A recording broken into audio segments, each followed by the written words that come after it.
fun fact, this is the second time I've had to record this entire run because I accidentally left my mic muted. So I do apologize in advance if I leave anything out that I should have had in, but I am doing this for a second time. So, hello. My name is Mike, aka Bersekrer. That's twitch.tv/BERSEKRER, and I will be running Inscryption today. I've been running this game for about 6 months, maybe a little bit more, and I was very recently third place on the leaderboards until I had a short hospital stay, and during which time the runner MP Alpha decided to kick me off the podium by jumping from 4th to 1st. So I'm struggling to get that back right now. On that note, I apologize for the perceived low energy or any kind of breathlessness or anything like that. I have just gotten out of hospital. I'm fine now. I'm just recovering, and I'll be more energetic on the actual day if that happens. So, Inscryption is a game by developer Daniel Mullins, who's known for making strange, cerebral titles. Some other famous ones he's made is The Hex and Pony Island.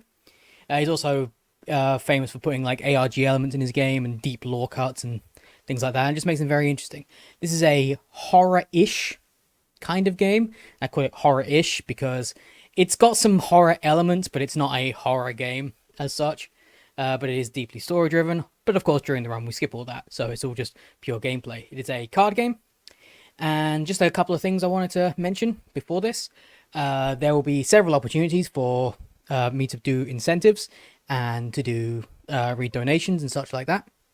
I will also be planning on the day to donate for an amount of money, which I haven't decided yet, for every time I either lose a fight or quit out. And the reason that's significant is because there's a lot of intentional losses and intentional quit outs. And then on top of that, I may need to quit the game or may lose a fight by accident that I wasn't supposed to, just to fix mistakes along the way. So it should be quite fun.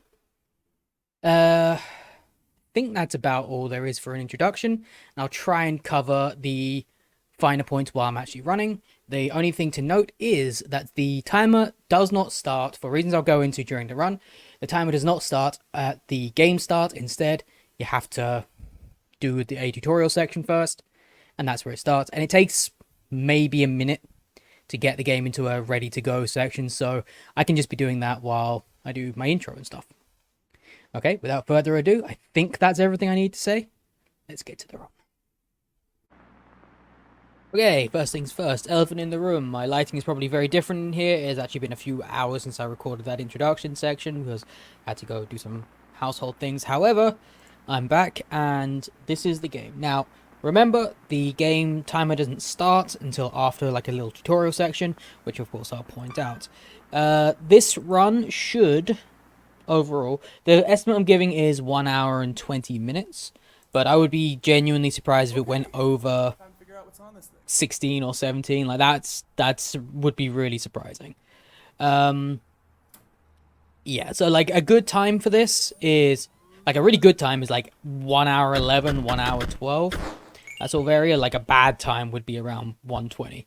So as you can see, this is a completely reset save file. Can't continue is not an option. Oh, sorry, new game's not an option. So you have to go to continue. And we'll get started. Again, I'll warn you when time starts, which will be very soon.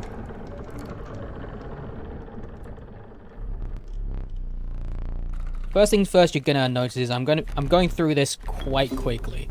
Now, that is because one thing that is allowed in this category is for you to switch to have like a turbo function enabled and allow you to bind your progression key, so click or Z, to a control stick to have it auto fire. That decision was made as a community because we decided that all the mashing you'd have to do in this could actually result in carpal tunnel syndrome. So we decided as a community to allow people to rebind their keys and set things to auto fire like this. You might be wondering now why the timer doesn't actually start until after this section. When the game was first run, there was actually a seeded category for this game, which I'll talk about in just a second. But first of all, we will go in. Ready to go? So we go in 3, 2, 1, go. Okay, and so there was originally a seeded category for this game, but it was found much later after people started running it that the seeded category, which we thought started at that point, it still contained quite a lot of randomness and RNG. So as a result of that, 2 seeds were never exactly the same, and that became a little bit of an issue. So part of the... And by the time we realized it was all too late, and a bunch of runs have been done, and it would have been very, very difficult to retime them. So, part of what you need to do at the beginning of this game is you need to intentionally lose several times. And while we're doing that, we're going to be setting up some card RNG and the totem RNG for later on in the game. Basically getting ourselves set up, so once we're on our final life, we're just good to go. So this number is always the same.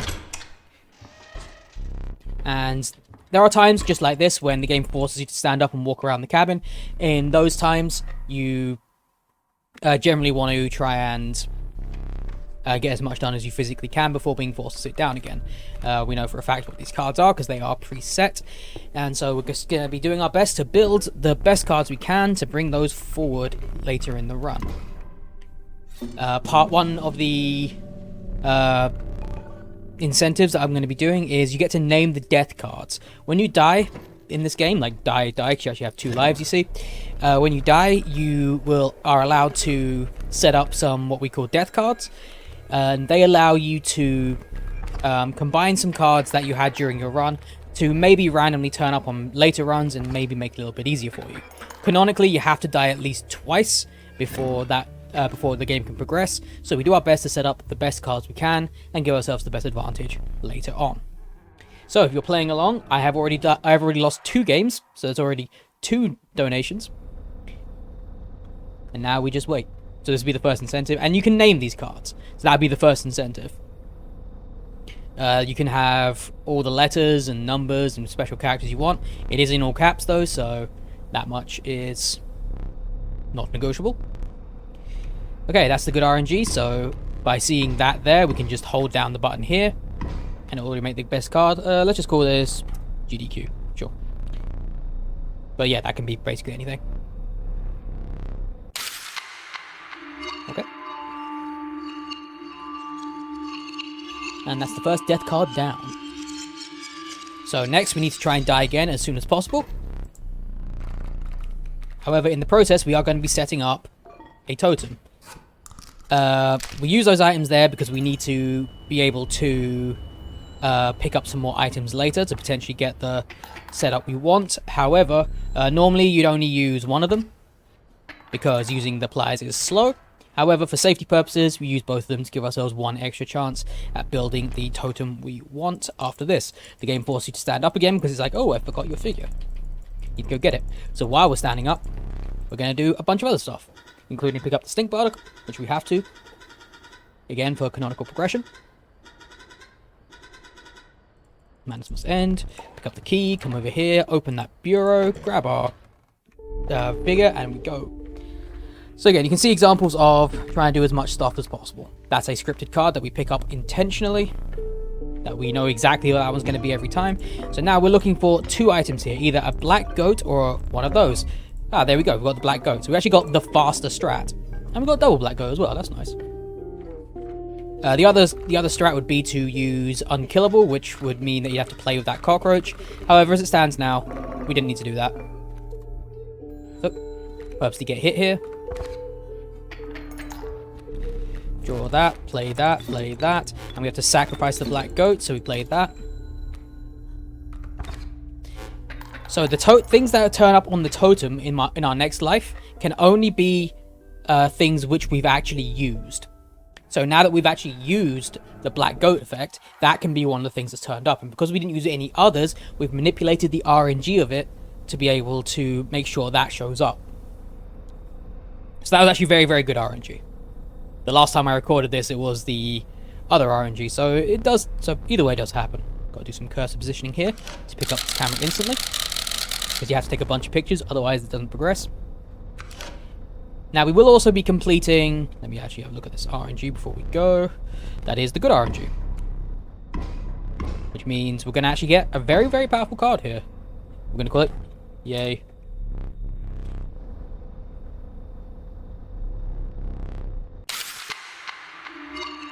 Oh, I'm actually still losing time. That's unfortunate.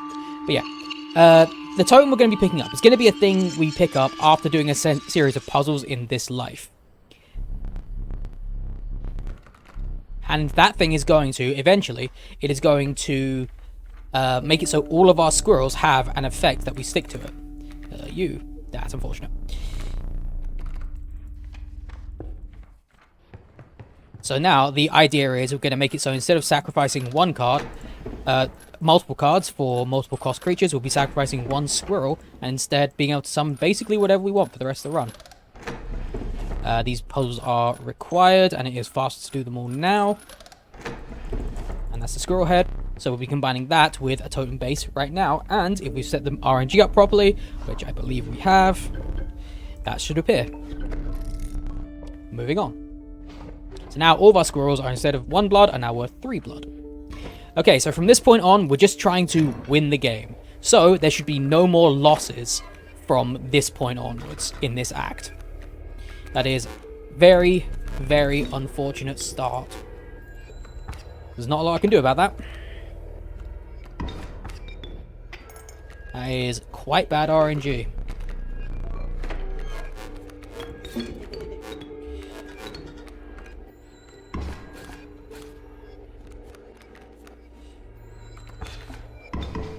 That is quite terrible RNG, unfortunately. Let's do you. This is actually very, very slow. Oops. I actually meant to draw from the other deck. There we go. And because it took so long, you have to do a concession. Not ideal. Not ideal, but fine. Also made a little mistake there, but that one's okay. Ah, that's exactly what we're looking for. Okay, so part of the deck manipulation we're looking for here is we're looking for things with the bifurcated symbol, which is like 2 arrows split off from each other, which effectively means instead of when you put that on a creature, instead of attacking forward once, it attacks to the left and the right. So effectively it has 2 attacks. This is how we're going to try and build better and better cards as we go along. So if we manage to get a card with 3 or more power and give it bifurcated, that's a 1-turn win. We also would like to try and maybe get a card with just straight up 5 power to also be a 1-turn win. And that's how we're going to go faster and faster through these fights. Purposely came this way because we've got the black goat strats. We're looking for something that costs 3. There we go. And that's a grizzly bear. That is another fantastic card. So far, this RNG has been pretty stellar, actually. So we're going to come this way. We're going to sacrifice the pronghorn, and we're going to stick it to this wolf, meaning that the wolf will now get the sigils that that pronghorn has, so it now bifurcates, which means if I can get that wolf down on turn 1, I win every fight. There is RNG to it, but now if I start stripping stuff out of my deck, it makes it more and more likely that it will show up. It didn't this time, unfortunately, but the grizzly did, so we just put that there. It's 4 damage. I'm going to be taking 1 damage from that, but that's okay. And, oh, speak of the devil, there's the wolf.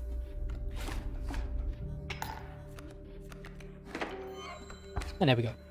I could have actually ended that turn earlier if I had played the wolf, but it didn't matter. Just telling me what happens when you do over damage. Now, there are 2 things which this game, well, running this game really doesn't like. That's unfortunate. Running this game really doesn't like you doing. And, well, this game hates 2 things. It hates rabbits and capitalism. Every time you do overdamage, you actually get more teeth for free, which effectively counts as money. You don't want money. Money is slow. You never need it, you never want it. Okay, and there'll be examples of how much we hate rabbits further in the future. Okay, that is a turn 1 win there. And we actually really do like that, because it means the pack mule and the coyote there don't even get involved, which is fantastic.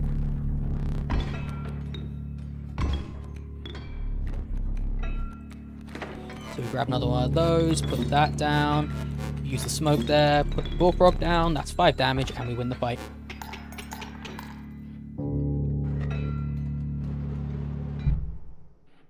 Wow, I'm actually quite far ahead. That is very, very nice. Okay. Long Elk. We're probably taking that. Really be nice. But nope, we're taking the Long Elk. Now, Long Elk itself is not an amazing card. However, it has the sigils we want. It has the... Most importantly, it has the Death Touch. Or the Poisonous sigil. And that allows us... If we can stick that to the Stoat card, we can use an internal exploit. Oh, very nice. We can use an internal exploit to make sure that appears in a fight later on. Okay, it doesn't matter which totems we pick up at these events because we already have the one we want for the rest of the game. Okay, we have to go this way. I would not mind going through that sigil sacrifice further up. Unfortunately, it would require us to go through a trial, and trials are heckin' slow. Much like this fight is about to be. Okay, if I get a bit lucky here. Actually, yes, we did. Very nice. Because we do that. And as you can see, the totem effect also applies to bottled squirrels as well. So I'd love to go right and get this, but left and get that, but we need to go right because... Ooh, nice. Need to go right because it would have been much, much slower to go left. This is among the fastest events you can get in Act 1. Because you just gotta pick up whatever and go. We've actually done quite amazingly for RNG so far. Like, RNG is not often this favorable.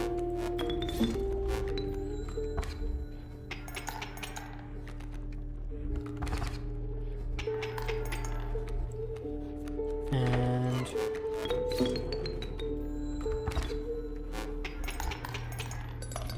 unavoidable overdamage there, but... I mean, it wasn't actually unavoidable. I probably should have used the pliers there. I just didn't really think about that at the time. By this point, I've usually gotten rid of the pliers, so I just completely forgot they existed. Okay, and every time you run into a bonfire, you either get attack up or a health up.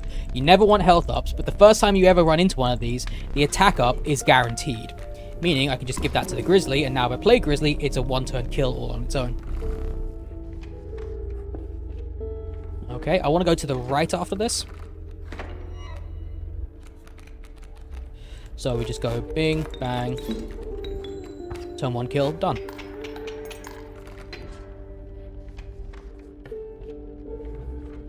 And we want something that costs 3, unfortunately not, so we went for a 1 cost. Mostly because the 2 cost stuff is iffy. It's not great. Okay, so we actually haven't managed to break out the caged wolf yet, so we do need to get rid of that now for plot progression. Normally, if you break that open in a fight, you get a free wolf that is permanently added to your deck. If you do it this way, you don't get that, but it does get it out of your deck, which is the thing you need most importantly. So the ideal draw here is to get my bifurcated wolf in my first hand. That's the ideal draw. If I get that, then I will win this fight very quickly.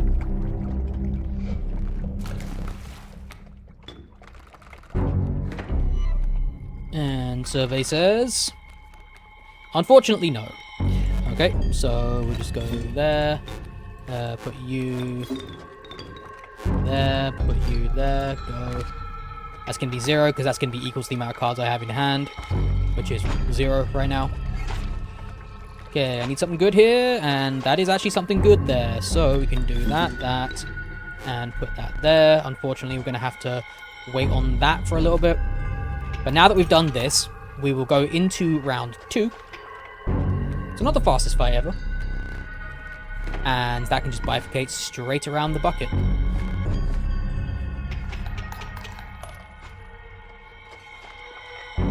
And we're done. Still quite far ahead. Nice. This is actually PB pace. Which is not what I was aiming for, but I'll take it. I'll take the Ryuli. It's not ideal because it is so expensive, but it's much easier to get out because we've got the high cost squirrels. Low cost, high value squirrels. We want to go to the right here. See if we can get another 3 cost card, because basically you want to fill your deck with 3 cost cards if you've got the black goat strats. If you're using cockroach strats, which are the unkillable ones, it means you can sacrifice your squirrels more often, but that's not necessarily faster. Okay, we are going to go to the right after this. On the left path, you could see a little mushroom thing there. You don't want that. You never want that. That is going to be slow. Okay, this is my 5 damage one. I do have a 4 damage one and a 5 damage one, so if I draw a 4 damage one, I can just use the pliers right there. And yeah, we're definitely going to go to the right. I could risk going up and trying to power up my grizzly again, the 4 power one. And we never want pelts. Pelts are slow. Pelts are slow and stinky. We don't like them. It's going to go to the right. We will get an opportunity to get rid of that after this fight. So here we're going to take this long elk and we're going to stick it to this stoat. There is a minor exploit in the game which allows us to make sure we guarantee pull that in a much later fight, meaning that we can guarantee get it when we really need it. So it's good to give it that so we can just instantly win. And speaking of instantly winning, there we go.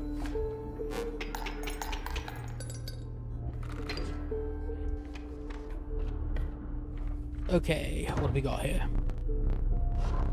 So this is like a shop where we get to trade in our pelts. We only have one because picking up pelts is slow. We're actually going to buy another wolf here because we've really pretty much got what we need here. We are going to go up the middle again to try and save some speed, and we have another sacrifice further on. That is great. Okay, if we actually go to any more wood carvers, they're going to start saying you haven't got enough room for more carvings, and so we're going to start giving you amalgams with random effects, which are very nice, but we don't need them. So that goes there, and we go. Of course, we get 1 over damage each time, but the alternative is just doing it the normal way, which of course we don't want or need. Oh hey, Turkey Vulture, probably the worst card in the whole game, in my opinion. It's just too expensive. Okay, so what we're going to do is we're going to take this mantis, and we're going to stick it to... Where'd he go? Yay! Give that bifurcated. It's another 1-turn kill. Okay, and we have to stand up here because we need to go and pick up this dagger.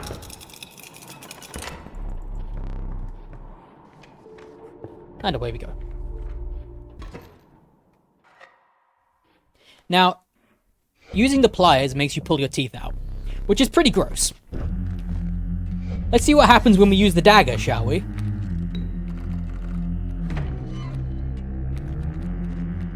And yes, we are going to see it right now, because this was a gosh dang awful opening hand. Yeah. On the plus side, it does 4 damage. However, it's also required that we use that in that fight.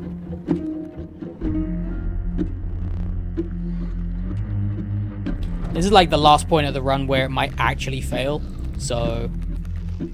Ooh, we actually need to get rid of this fella. That is quite unfortunate. That is very unfortunate. Okay. What can we do here?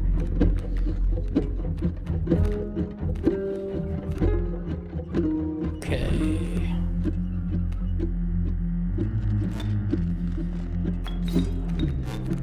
You there.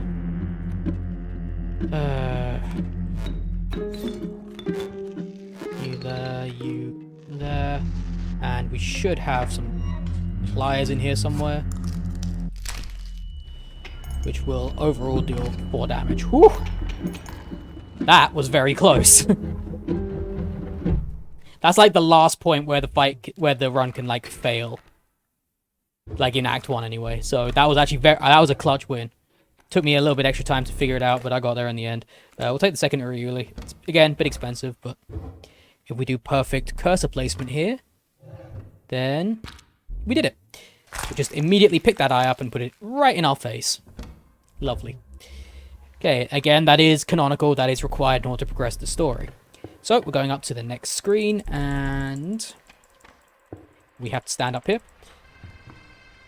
and open up the cuckoo clock. Now, normally there is a ring in here that you'd pick up as well. However, because I picked up a card way at the beginning of the game called the Ringworm, I don't need to pick that up. I effectively already have it. And now let's get some items. These are not good items. Ooh, that is very unfortunate. Those are bad items. So I'm going to be somewhat reliant on RNG here. However, there is a way you can help yourself along here, and it's by picking up boons here, which are like buffs. Also, by abusing the way the game loads, you can just jump straight to here without having to go through our whole animation. We don't care about you, We're going to take you, though. So now we're looking for a rare card. If a rare card shows up, it did, that means we get a boon. And we don't want that. We might want that. Okay, we're taking that one. That allows us to draw 2 cards a turn. And now we've got a ring. We've got the ringworm, so we're guaranteed to succeed that. And we don't really want that. Don't really want that. We do want that. Okay, we got the 2 good ones. Again, RNG is somewhat favorable here.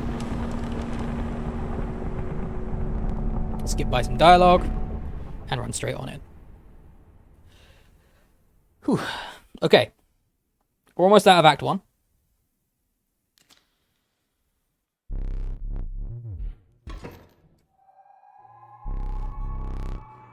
Unfortunately, I wish our items were a little bit better, but not a lot I can do about that. Now, because of the setup we did quite a long time ago, and because we only just picked up the Stunted Wolf just now out of the Cuckoo Clock, we can now guarantee that a conversation is about to happen between 2 cards right now. After all this stuff. We skip through it as fast as possible, and it guarantees put that in our hand, and we actually got the perfect RNG here, because we got our bifurcated card, and we've got the Death Touch guy there. So that jumps in front of him, that Death Touches, that does 6 damage. Because of the way this fight works, normally you get Tree Trunks put in front of everyone, but when you've got a bifurcated thing, it doesn't bother putting it in front of it because it can't block that. So, instead, we're just going to draw 2 cards here. We didn't need the safety, that kills that, and we go to round 2. Sorry, round 3. And then, of course, he does this whole thing about how, like, oh man, these cards have not been great value. Not at all. This moon's great. Let's add that to the board. Now that is value. And it's gone. As we instantly kill it with the Death Touch. Or Poisonous, or whatever it's called in this game. I can't remember. And then... shadoink. We have 1 little bit left of Act 1. And we are almost out of here. Oh my... Oop incoming. I think I just beat him. Oh, oop. Very nice.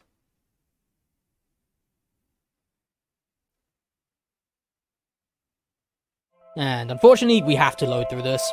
Like, we have to go through this. Not a lot we can do about it. We can't actually skip this. But we can position our cursor so it is over the quit button and quit out of it ASAP. Skip through a bunch more dialogue. We put our cursor on the left. So the very second the dialogue ends and the next section loads in, we pick up a camera that was on the shelf here. And we use the film we found earlier. And we turn the tables after nestling our cursor neatly in the man's bosom. We go over here, we pick up the new game button. We quit back to the menu, so that's another donation there. And we pick up the new game button. So now, the game has reset entirely. It's wiping everything that was there before, and it's starting up a new game. This would be a good time for donations. Because right now, I'm just going to be fast-forwarding through some story.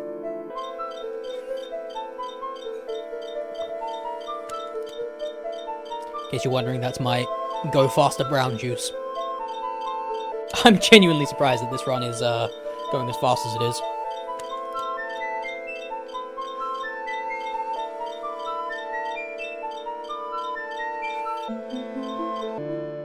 Okay, so Act 2 is more of a puzzle than anything else. Nice hat. Where we're trying to figure out a way that we can finish fights as quickly as possible, and we've together figured out how to do that. As soon as he says, "What is this?" you can bring up the menu and build your deck, because the game has now become something of a RPG-esque format. And there's a very particular way that we can move through here. And it's all dependent on what cards I get here in this pack, and I got the good RNG. Oh my god, this is suddenly world record pace. Okay, so we pick those 2 up. There is a backup strat here, which loses you about 2 minutes, but I don't need it. This is actually kind of insane. And that's actually a good starting hand as well. Okay, I'm suddenly a little bit more nervous than I should be. Okay, let's see how I do. Because this is like the biggest barrier to the gameplay in general. It's Act 2 RNG. If you get the Bone Heap, which is this card, in that first pack, then you just automatically save 2 minutes of your life. Immediately.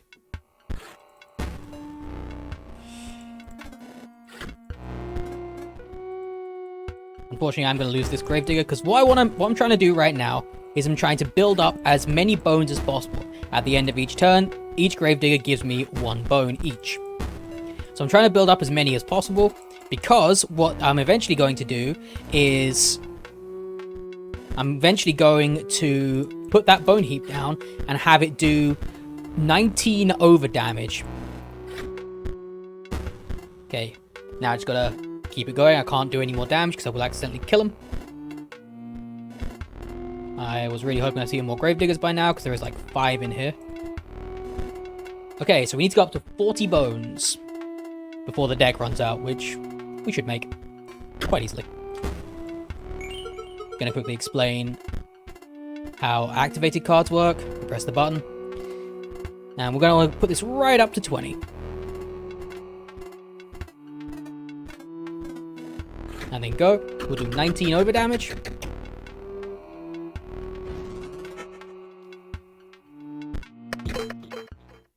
And that will give us all of the currency that we actually need for this section of the game. Because, don't get me wrong, the game hates capitalism, but unfortunately we do need it for this one section. As we now very counterintuitively leave this part of the game, and we go up here instead. You would assume on the face of it that this is slower, but because of the way we go through the game, and the manipulation we're about to do, it is much, much faster to do it this way. So we'll buy 1 Ouroboros, and we'll just completely bankrupt ourselves on squirrels. So, the game doesn't draw randomly. It's something you need to know. And that it comes across best in this section of the game. The game will always try to give you a deck which you can play with on turn 1. So by that, it'll give you a card that you can play, plus some 0 costs, just to make sure you can play on turn 1. Which means if you empty your deck from everything except for 0 cost cards and an Ouroboros, you will guarantee draw that Ouroboros. At which point, we are now going to power up said Ouroboros by killing it, because it gets more powerful when you kill it, to make it a 3/3 to begin with.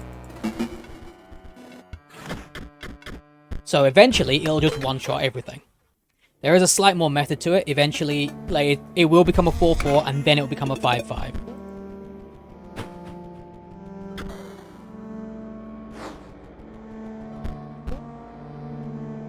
And of course, we take a picture of the bait to get some bait, and we take a picture of the fish to get a fish. And now we go over to this guy, and we say, hey, we've got a fish.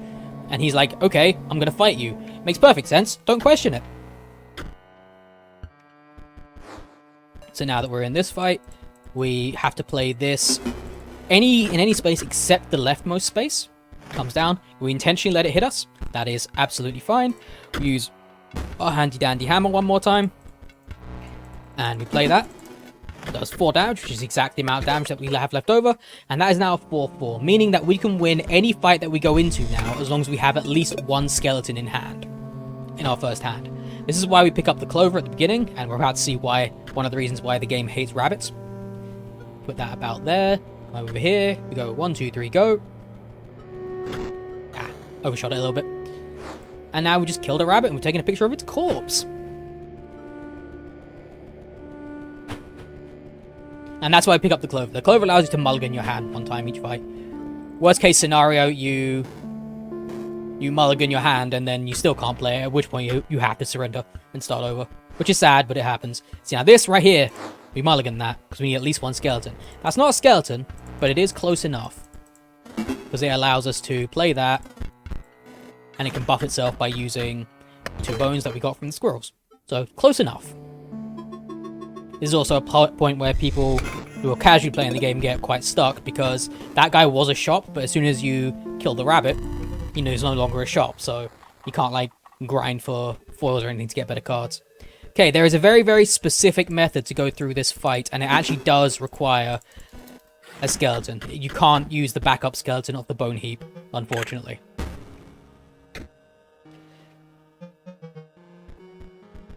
Okay, and then we fill up all the empty slots here. Ka-dung, ka-dung. And then put you there, you there. And then we just go. We will do some over damage, but it's okay. That's probably the last over damage we'll actually do.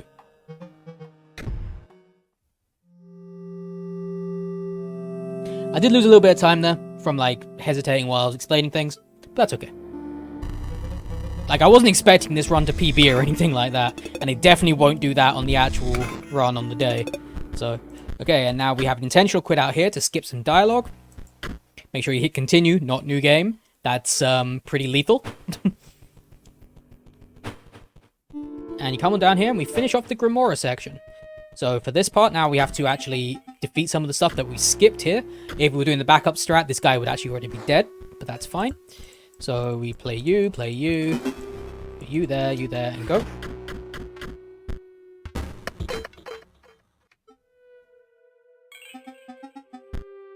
Place our cursor there, and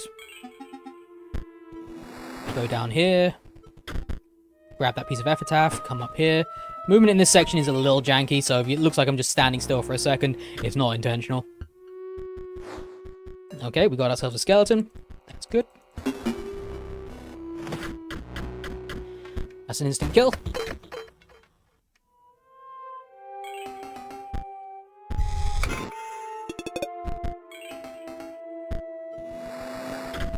And we go through here.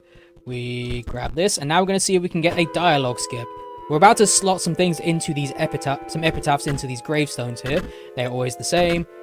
Royal, scurvy, no cure, Sawyer, hungry dog, doesn't hold a grudge. And now we're going to try and get a dialogue skip here. And let's see if we can manage it. Oh, it's good so far. Ah, I didn't get the dialogue skip. Okay. If you manage to do that correctly with those button inputs, then you can actually get to a place here where you can skip some dialogue and play some animations overlapping each other, and it looks funky and weird, but it's fine. It's fine if we didn't get it. It does lose like a few seconds, but it's not so bad. Okay, so we play that, and that's the classic. Now I do warn you, there's a bad word incoming. Because Rumour's like, I'm going to kill all your stuff. Fuck. Bad word, I apologize.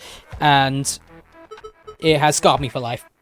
And now it's a 5-5, meaning that we no longer need to worry about there being a skeleton in hand, because our Ouroboros will just one-shot everything from now on.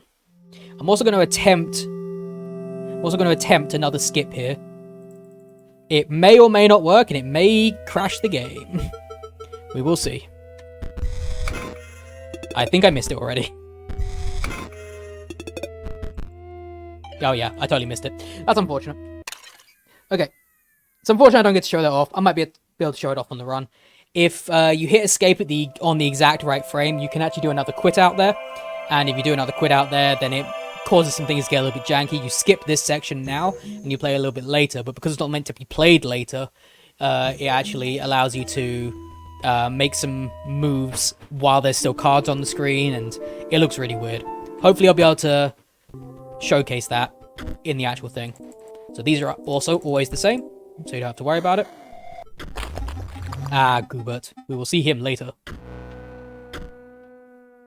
So, this part is just going to be me playing the Ouroboros and winning. This will actually also be another good time for donations. Because there is something I would want to say about a coming up thing, but for now, this will be another good donation time thing. Okay. And these totems are always the same, so 1, 2, 3, 1, 2, 3, 1, 2, 3, 4.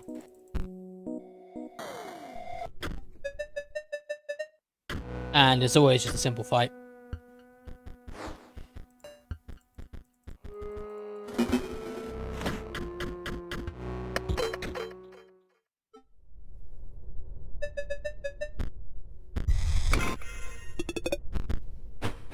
Okay, so at this point, I would take it back from the donations, because this whole thing may not be very stimulating for you. So here, I shall offer you some stimulation. Are you ready to be stimulated? At last, stimulation! This guy is so stimulated. It's very exciting. However, unfortunately for him, his stimulation does not last long, as he is now dead.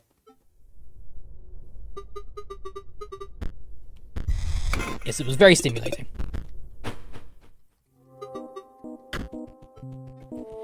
And we're finally coming up to the boss of this section. Now, this is one of the more RNG heavy parts. You can't fail it, but what we want to see is us drawing nothing but squirrels, and we want none of those squirrels to be painted with the rabbit symbol. We have already failed, but it's complete luck. This is actually very, very slow. Wow, this is like the slowest it could... Okay, not the slowest it could be. And don't be a rabbit. Okay, good. At least we got no rabbits. Because we don't like rabbits. The best is, because if you get a rabbit symbol, and you get enough of them that you're forced to play the rabbit symbol cards, which you didn't actually get there. Wow, all skeletons. Lame.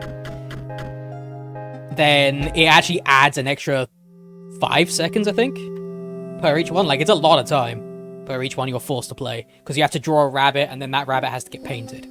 The reason why you want squirrels is because squirrels don't have a sigil there,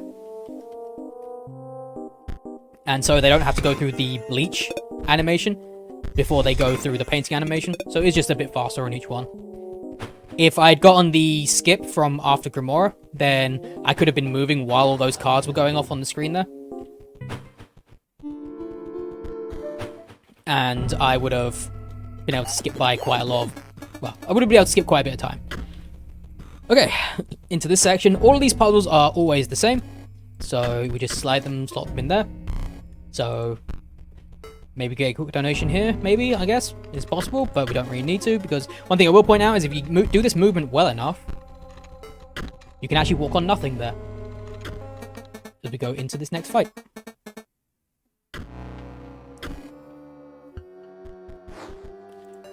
Doesn't matter what we play. Come on. Cards can be a little bit sticky at this point. One thing to note is, most of the enemies here don't actually give you a card afterwards. You're supposed to get your cards out of packs, and you find these little boxes around the place. Which, of course, we don't do. That was wrong. It's fine, a bit of a misclick there. Bit of time loss, but it's fine. What is GDQ without a bit of time loss, eh?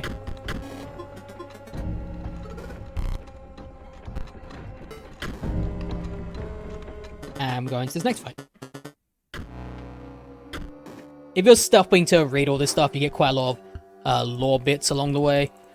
Like how these people or these robots may not necessarily want to be doing what they're doing, but sucks to be them.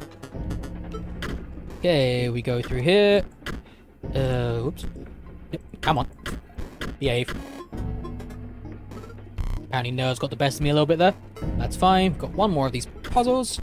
We go with that, we do that, we do that, we do that. We go down here as soon as we can. And we get to what I believe is one of the hardest fights in the game. Okay, quiet time. It's okay, we did it. Oh, we won. We won, it's fine, we won. Hardest fight in the game, in so much as it's impossible to lose. That fight will always end immediately as soon as you hit the bell, regardless of whether or not you win. It's a guaranteed win. And we go back, now that we've defeated all of his dudes, we go back here and we fight PO3 himself. Now there is one thing that is very specific about this after a bit of dialogue. You have to make sure you put your Ouroboros right specifically there. So if you don't put it there, you lose. Because the way this thing works is you have like this clockwise conveyor belt system, which now that he's filled everything up with that, he moves it all over to the right and gives you an empty space and able to attack him. The other reason why you do this guy last is because, as you can see here, he's increased the power of the Ouroboros, which we do not want. Right, we've done all the fights for Act 2, so we're almost at the end of Act 2. Yes, very nice cards, very relevant. Very relevant, definitely. Okay, but now, for realsies, we're actually coming up against the hardest fight in the game. No joke. At this section here, it says like choose who you want to fight, who you want to replace, but PO3 always pops up and just grabs it.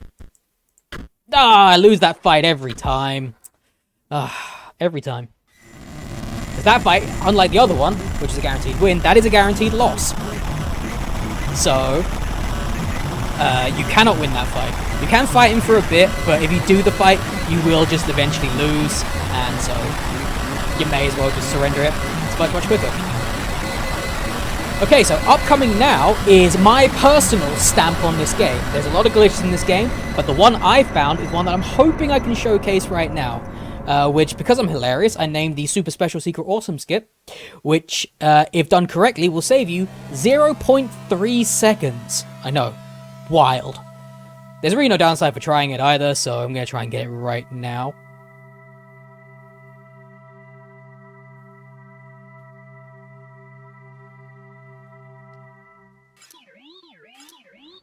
Now.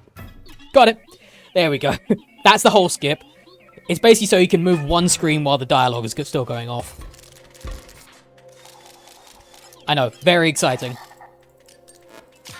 Okay, so there is 4 fights at the beginning of this, which we affectionately as a community call the Boring 4. And the reason we call it that is because they're just regular fights. Nothing special about them in the slightest. Oh, should have blocked that. That's an oopsie, but that's okay. That's okay. Grab you, put you there, and just go.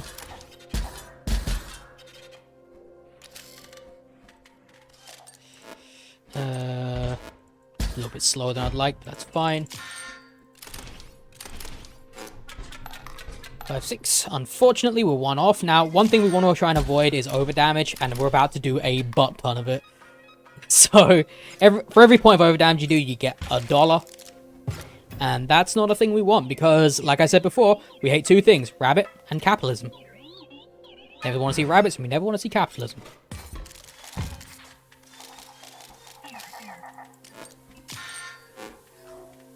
Okay, we just block until we don't need to block no more.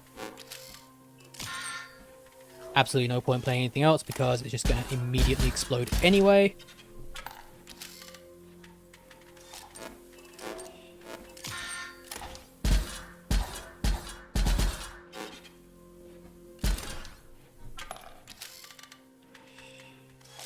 And we'll play you there, you there.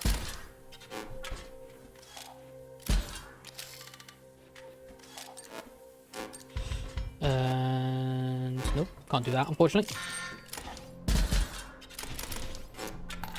And we're going to do some overdamage again, unfortunately. Not as much.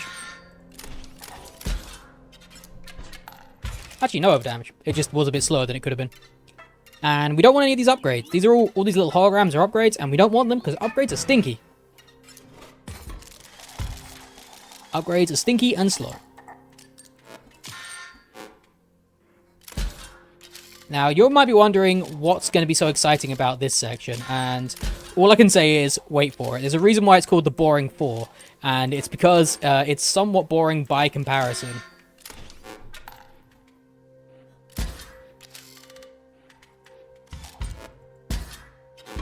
Now, ideally we want to avoid using that hammer.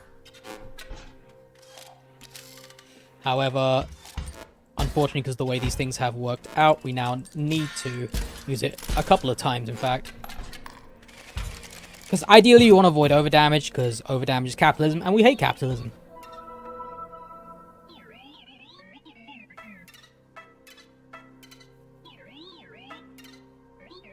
And there was a fight there, but we can completely avoid it with this shortcut. Well, it's not really a shortcut, more of a alternate path.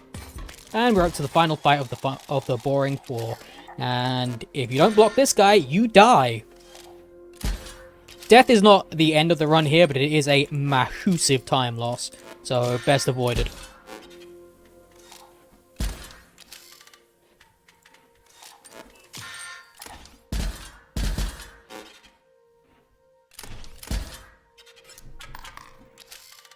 Okay, we're gonna hammer you there. This is not an ideal setup here.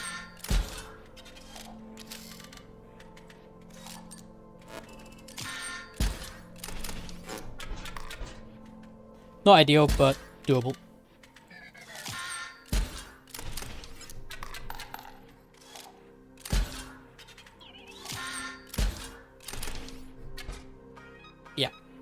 That was some unfortunate RNG that kind of made me do some weird play patterns there. Unfortunate. That's an RNG thing that can happen right there, and that's if you get a star, which just gives you some extra dialogue. Yeah, I actually lost quite a bit of time there, unfortunately. Oh well, never mind.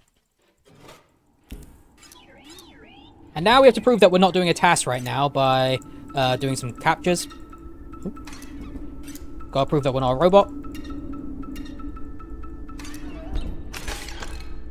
In order for us to activate a bridge so we can go and get that battery and then come back over here. Okay, now I know I said earlier that upgrades were stinky, and I still believe that. However, they do make things a bit weird sometimes. Yeah, this isn't really how this is supposed to go. Okay, so you might be wondering, A, what I'm doing, and B, why I'm doing it. And you will see in a minute why I'm doing it, but what I'm actually doing is I'm tricking the game to allow me to stack events on top of each other. And that's so, when you get into a fight like this, I can just use the event, and it automatically ends the fight without having to do it.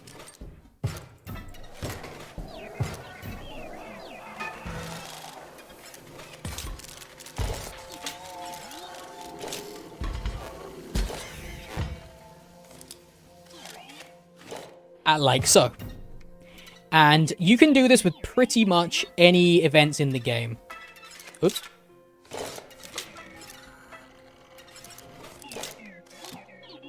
That was a little bit more janky than I would have liked. You don't need to pick up that money because, as I said before, capitalism. Ew.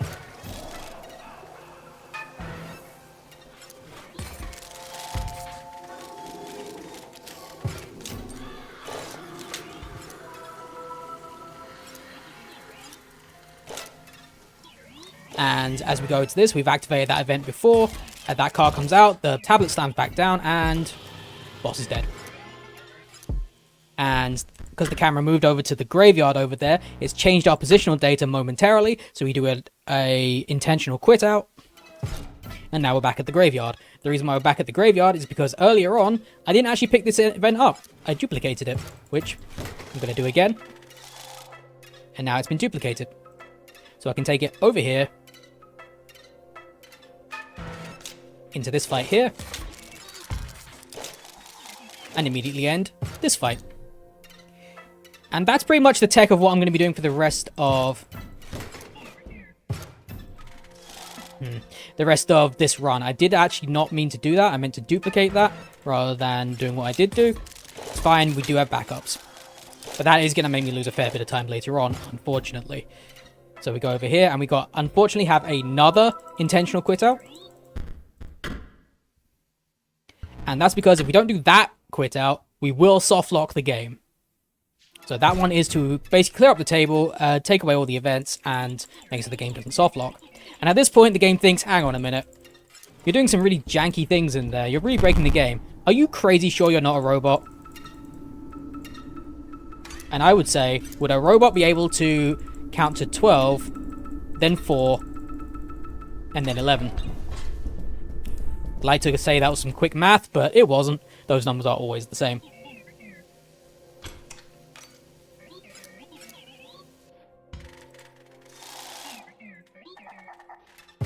Okay.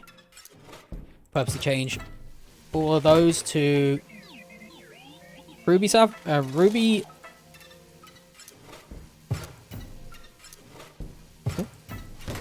There we go. Sometimes it doesn't work first time. Ah, that's unfortunate. So that has unfortunately meant that I have to do not that card. I have to do this a little differently, unfortunately. So we're going to make sure we do that.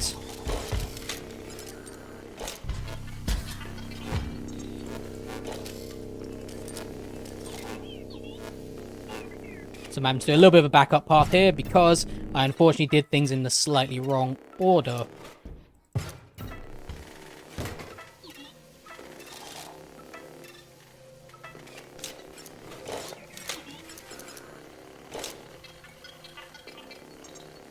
And that will unfortunately lose me a fair amount of time, but it's okay.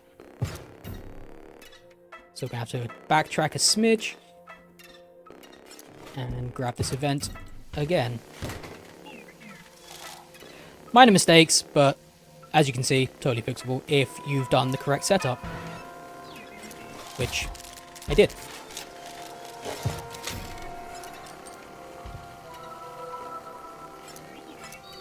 This is the most complicated part of the run as well, so it's not entirely surprising that I did make a small mistake there.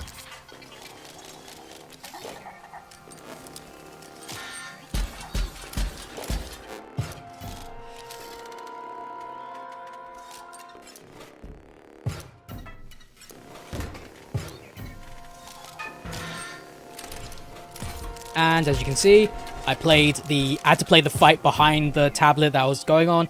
So, yeah. Essentially, the way that works is you're stacking events on top of each other. And as a result of that, you're not ignoring the fights, you're more just stacking them on top of themselves. Meaning that if you win one fight, you actually win all the fights that you've stacked on top of. And next boss is done. We don't want to teleport over here this time. That would be a time loss. So we do a quick save of the game by standing up and sitting down again. We do another intentional quit out again to avoid soft locking. We continue the game and then we go about our business. Pick this bad boy up. Go out here. Teleport over here. In fact, actually, we're going to have to go over here. Now this is the part where I'm going to lose time. So I'm going to have to go pick this up again. We always try to keep that one in reserve so we can go back and pick it up because it is the fastest one to go back and pick up a second time if needs be. Because I accidentally wasted the event that was over there. So now I've got all I need from here. And now I teleport over here. Make sure we switch that.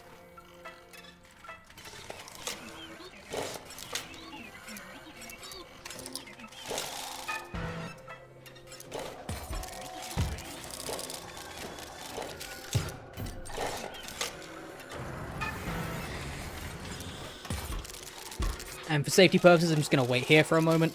Things have gone a little bit janky. I allowed to recycle a card. That was fine.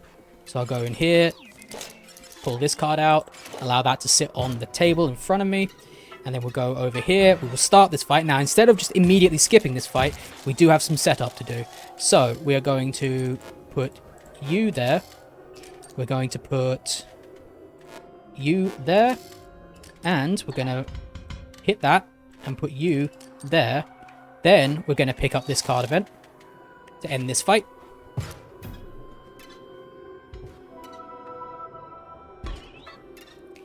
Going to go in here, and then we're going to end this fight before it even starts because of that setup we did earlier.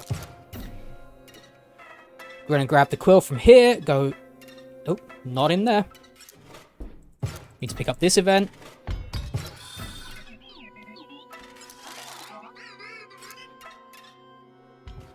Go through some more dialogue, and we're going to get the event that we delayed earlier here. By quitting out and jumping back to the graveyard after the Leshy fight, after the photographer fight, sorry, that we skipped, we had actually delayed this, so now we get to do it here. Would love to not be able to do it at all, but that's not really on the cards, so to speak. Activate the event, go into the boss fight, and then by the time the event is done, the boss fight has started. Tablet slams down. Fight done.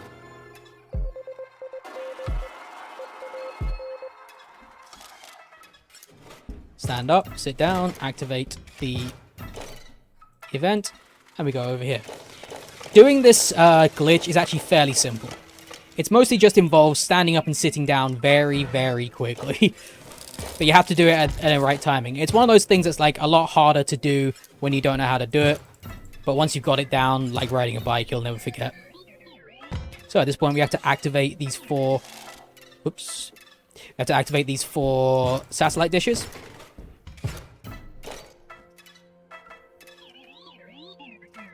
And we actually picked up an event that we couldn't see there, which was hiding behind this. And the reason why I went quiet there for a moment is because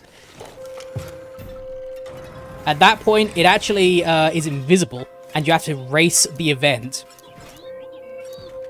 Now we're about to see something which is like the tightest timing in the entire game. So if I mess this up, I'm going to have to go for another backup, and it will not be fun. So we are truly racing this. Okay, and we made it. There we go. That is one of the tighter timings, and it's very, very scary. But it is doable as long as you do it with confidence. Once again, we grab that event, complete the event, and we sail right on through. We duplicate that, move up, do this, skip this fight, and unfortunately we didn't get to skip the dialogue. We didn't do it quite fast enough, but close enough. And we duplicate this one more time. We have to do very careful timing here. And done. Okay. And once again, because we're now actually done with all 4 of them, we want our positional data to be back at the graveyard. We quit out intentionally, so then when we load back in, our positional data is at the graveyard. We move down, we move up, Act 3 is over. Whew. That is the most stressful part of the entire run.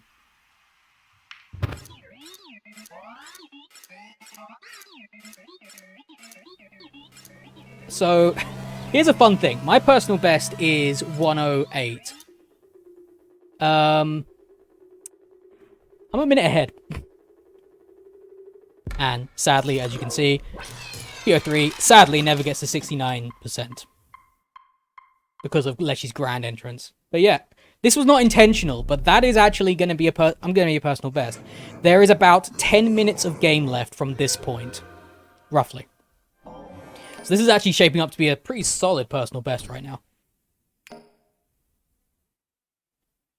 And that's, like, it's weird. I actually did quite a lot of safety strats along the way just to make sure I didn't get caught off by RNG and such, but no, solid. Very solid. Surprising is the word. Okay, so right now we are heading into, what I like to call Act 4, but the game officially designates as the finale, where you essentially do, the game is, story-wise, the game is dying now. It's starting to delete. So it's trying to hold on for, like, the last few moments, and it's trying to, like, get the last bits of gameplay out from you, which is why they are deleting disc contents as we are playing. And as a very on-the-nose metaphor, here's a gravestone. So first things first, we've got to fill in the gravestone with several epitaphs.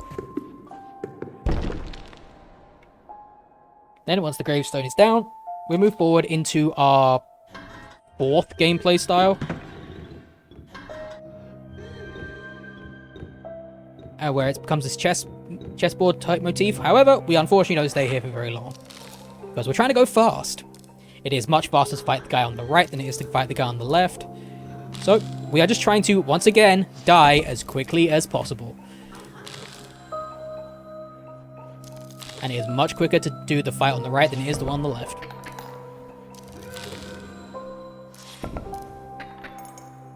And the fight is done. It's like, oh, I wish I would have had a bit longer, but nope. Everything deletes, she holds out her hand, and we shake her hand on the first available frame, and we move on. Next, we will come back to an old friend in a kind of refight.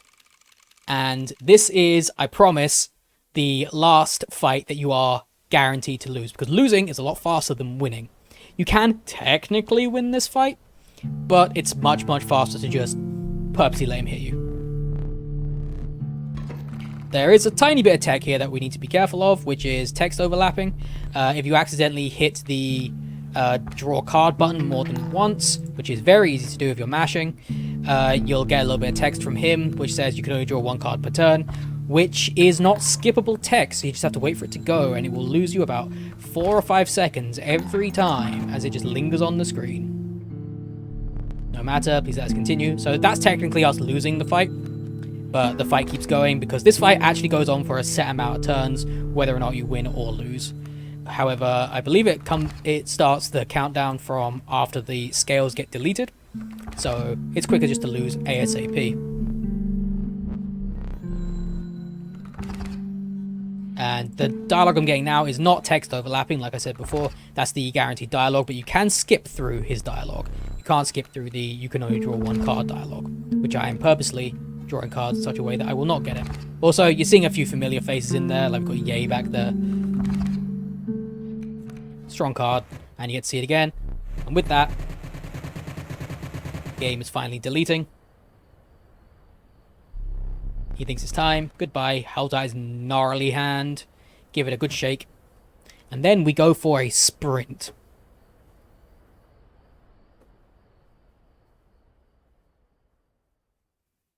So as the screen darkens here, the game wipes one more time, and we go down to the very basic layer to meet someone that we never actually encountered all that much in the main story. Mr. Magnificus himself. And again, because of the way the game loads, we're able to move up to him very quickly and start his dialogue ASAP. Which you need to do, because, full disclosure, regardless of what happens in this section, it takes 6 minutes. This is a 6-minute section of auto-scroll. It does not matter what you do, so the majority of us just sit here and do nothing. You can play if you want, but it is pointless. However, I just wanted to make sure that all cards are games are represented in this game. So here's Yu-Gi-Oh! It's not copyright infringement though, because it's only got 4. Even calls it a dual disc, but it's okay. It's not copyright infringement because there's only 4 there, and it's only 400 life each, not like 4,000 or 8,000. So it's fine. It's not copyright infringement. It's an homage. Also, I could just ignore all of this dialogue. Wouldn't matter. And just to prove how much of an homage it is. Come on. There's a Daxio. Again, not copyright infringement. It's a Daxio, not Exodia. Obviously. Yo dog, I heard you like Yu-Gi-Oh! So I put some Yu-Gi-Oh! In your inscription. And yeah, now we get to stare at this for 6 whole minutes. So before I pass over for a chunk of donations, I'm going to show you 100% of the speedrun optimizations of this section. Done. Did you miss it? Putting your cursor in the middle of the screen and then never touching it again. That is 100% of the optimizations of this scheme. So there's about 4 or 5 minutes left of this. So I'm going to pass it over to donations at this point and just let you read off a bunch of them, because there's literally nothing I can do in this section to speed it up, as far as we can tell. If you can figure it out at home, by all means, we would, as a community, love you forever if you figured out how to skip this, but here we are. Let him go. Ugh.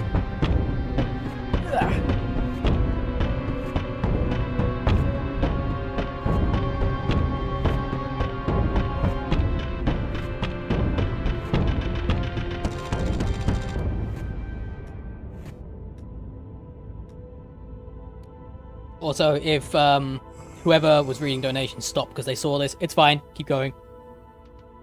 Literally nothing you can do to speed this up.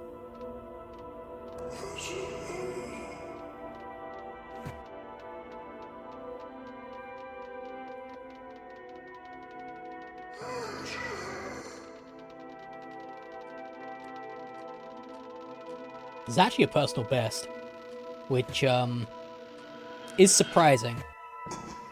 Like, full disclosure to whoever's watching this, the last time I did this, I've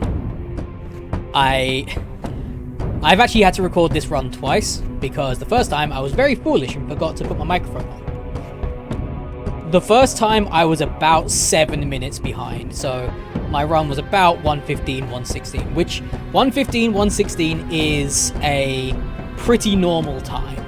The estimate for this will be 1 hour and 20 minutes. However, some pretty catastrophic stuff has to go wrong before it actually reaches 1 hour 20 minutes. I would be much more... I'm assuming that it will probably hover around the 1 hour 15 mark. So this gives me a lot of time to do other incentives. Like, there's one other incentive I want to show. And so the two I'm going for is naming the death cards at the beginning. It's a pretty standard one. And the second one is going to be what I like to call... appreciate Gubert's art. which I will show you at the end of this run. Also, he says I'm not ready to die yet. That's depressing. There you go. He's ready to die now.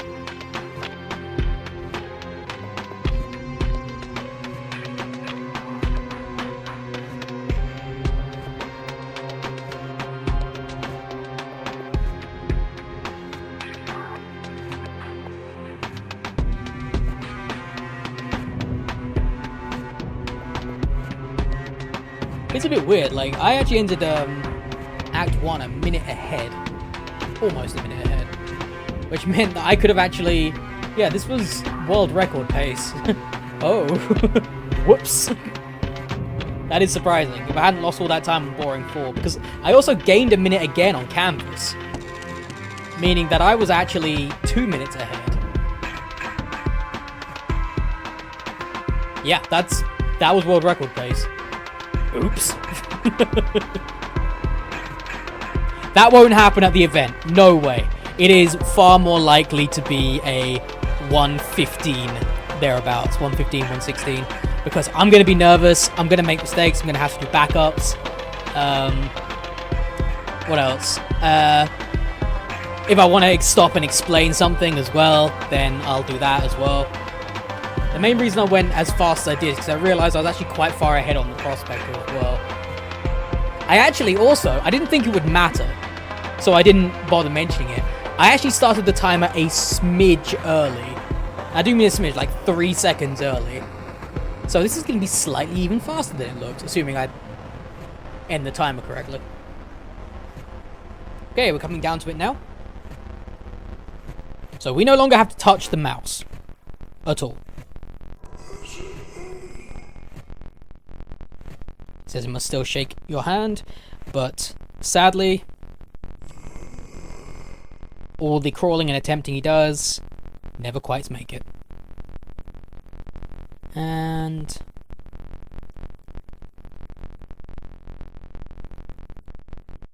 Ripperoni, as he is deleted. However, fear not, because we get in charge of this little guy again. Get to talk to this person who we definitely saw in the game. Ready with timer, and time. Wow. That's a personal best. That is surprising. Considering I was, like, explaining the entire run while I was doing it. Also, volume warning at this part as well. It's a bit loud.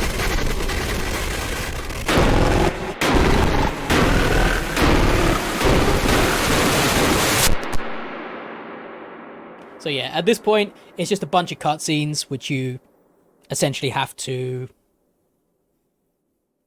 sit through, and then you get the credits. So the game at this point ostensibly is over. So I'm gonna Alt F4 out of it, just so we don't have to watch all of that.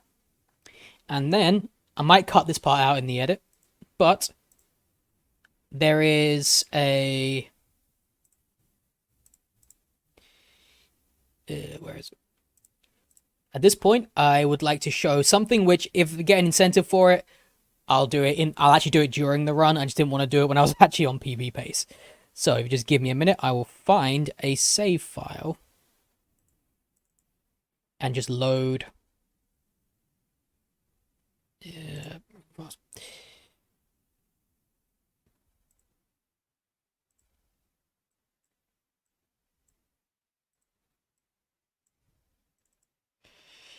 So let me just grab a save file. That one will do.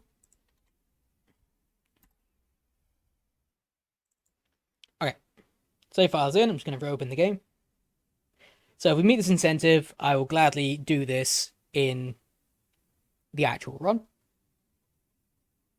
However, there's a completely optional, completely cosmetic, almost, side mission you can do in this. I'll load the save file, so we're back in Act 3. So I'll hit continue. And if we stand up, come over here, then we change this to wing.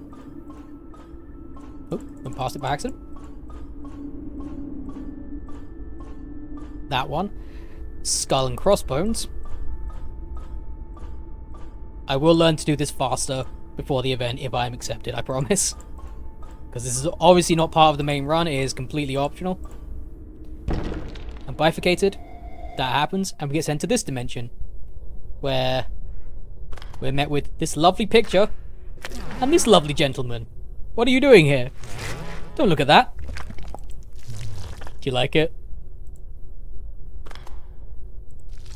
I painted this for the master, to express my feelings, my hopes. My hopes that perhaps one day he might treasure me, as I treasure him. Oh, you hate it. That's why you won't look at it again. Well, of course gotta look at it again. Gotta appreciate his art. Ah. Lovely. You hate it. Oh, no, I don't, no. We're appreciating the art.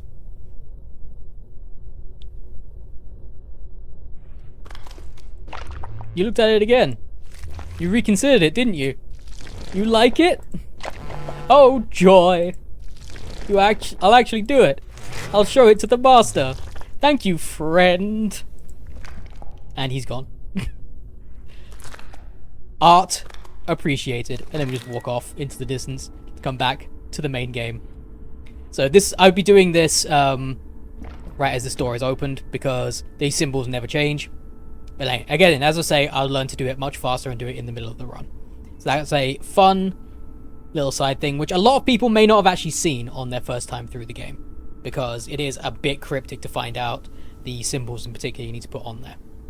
So that is going to be it for this run. I believe I covered everything. If you have any questions, please don't hesitate to contact me. I love this game. I'm going to keep running it regardless. Accidentally PB'd just now, so that'll probably be going to the leaderboard. This very awkward video is going to be going to the leaderboard. And yeah, I'll catch you later. Please consider this run, and thank you.